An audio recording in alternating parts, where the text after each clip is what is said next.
മുതിർന്ന നേതാക്കളുടെ വിദ്വേഷ പരാമർശങ്ങളിൽ ഇപ്പോൾ തെരഞ്ഞെടുപ്പ് കമ്മീഷൻ വിശദീകരണം ചോദിച്ചിരിക്കുകയാണ്. പ്രധാനമന്ത്രി നരേന്ദ്രമോദിയുടെയും രാഹുൽ ഗാന്ധിയുടെയും പരാമർശങ്ങളിലാണ് തെരഞ്ഞെടുപ്പ് കമ്മീഷൻ വിശദീകരണം ചോദിച്ചിരിക്കുന്നത്. തിങ്കളാഴ്ച 11 മണിക്ക് മുൻപ് മറുപടി നൽകണം എന്നാണ് പാർട്ടി അധ്യക്ഷന്മാരോട് കമ്മീഷൻ വിശദീകരണം ചോദിച്ചിരിക്കുന്നത്.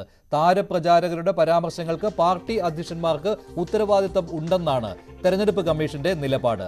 എന്നാൽ രാമക്ഷേത്ര പരാമർശത്തിൽ ചട്ടലംഘനമില്ലെന്നും അത് പ്രധാനമന്ത്രി നരേന്ദ്രമോദിക്കെതിരെയുള്ള പരാതിയായിരുന്നു. എന്നാൽ ഇക്കാര്യത്തിൽ ചട്ടലംഘനമില്ലെന്നും തെരഞ്ഞെടുപ്പ് കമ്മീഷൻ കണ്ടെത്തിയിട്ടുണ്ട്.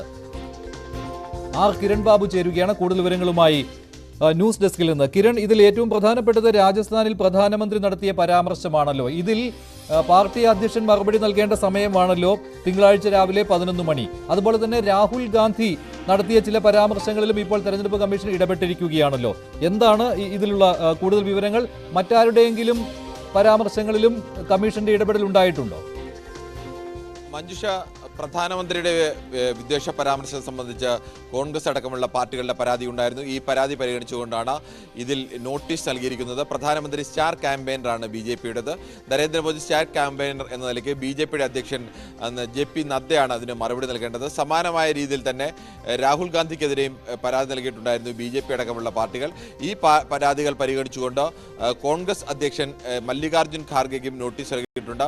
ഈ തിങ്കളാഴ്ച 29-ാം തീയതി രാവിലെ 11 മണിക്ക് ഇതിന് മറുപടി നൽകണം എന്നാണ് തെരഞ്ഞെടുപ്പ് കമ്മീഷൻ ആവശ്യപ്പെട്ടിട്ടുള്ളത്.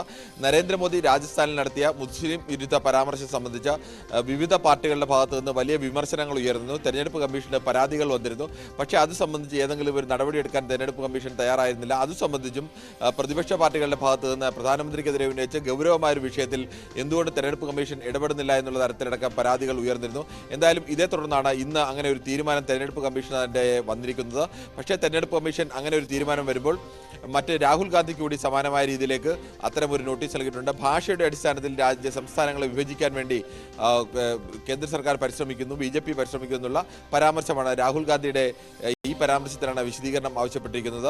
മറ്റൊന്ന് നരേന്ദ്രമോദിയുടെ പരാമർശം എന്ന് പറയുന്നത് രാജ്യത്തെ മുസ്ലിം ജനവിഭാഗങ്ങൾക്കെതിരായ ഒരു പരാമർശം നരേന്ദ്രമോദി നടത്തിയെന്നും രാജ്യത്തിന്റെ സമ്പത്തിന്റെ നല്ലൊരു ഭാഗം മുസ്ലിം ജനവിഭാഗത്തിന് കൈക്കലാക്കുന്നു അല്ലെങ്കിൽ അവർക്ക് വേണ്ടി നൽകാനാണ് കോൺഗ്രസ് തീരുമാനം എന്ന മട്ടിലുള്ള പ്രചരണം നടത്തിയതിനെതിരെയാണ് പരാതി നൽകിയിരിക്കുന്നത്. എന്തായാലും ഈ രണ്ട് പരാതിയിലും പാർട്ടി അധ്യക്ഷന്മാർ ഇവർ രണ്ടുപേരും സ്റ്റാർ ക്യാമ്പയിനർമാരാണ്. അതുകൊണ്ട് അതിന്റെ പ്രാഥമിക ഉത്തരവാദിത്തം വരുന്നത് പാർട്ടി അധ്യക്ഷന്മാർക്കാണ്. ആ പാർട്ടി അധ്യക്ഷന്മാർ മറുപടി നൽകണം. ഈ മറുപടി പരിശോധിച്ച ശേഷമാവും മറ്റെന്തെങ്കിലും നടപടികളിലേക്ക് കടക്കണോ, ഇവരെ സ്റ്റാർ ക്യാമ്പയിൻ സ്ഥാനത്ത് മാറ്റണോ, താക്കീത് ചെയ്യണോ, അല്ലെങ്കിൽ ആവർത്തിക്കാതിരിക്കണം എന്നുള്ള മറ്റു നടപടികളിലേക്ക് കടക്കണോ, എന്ത് ചെയ്യണം എന്നുള്ള കാര്യം തെരഞ്ഞെടുപ്പ് കമ്മീഷൻ തീരുമാനിക്കും. ശരി കിരൺ, എന്തായാലും താരപ്രചാരകർ നടത്തുന്ന പരാമർശങ്ങളിൽ ഇപ്പോൾ തെരഞ്ഞെടുപ്പ് കമ്മീഷൻ പാർട്ടി അധ്യക്ഷന്മാരോട് വിശദീകരണം ചോദിച്ചിരിക്കുകയാണ്. BJPയുടെയും കോൺഗ്രസിന്റെയും ദേശീയ അധ്യക്ഷന്മാരോടാണ് ഇങ്ങനെയുള്ള വിശദീകരണം ചോദിച്ചിരിക്കുന്നത്. ഇതിൽ പ്രധാനമന്ത്രി നരേന്ദ്രമോദിയുടെ രാജസ്ഥാൻ പ്രസംഗം ഉൾപ്പെടുന്നു. ഒപ്പം രാഹുൽ ഗാന്ധിയുടെ പരാമർശവും ഇതിൽ ഉൾപ്പെടുകയാണ്.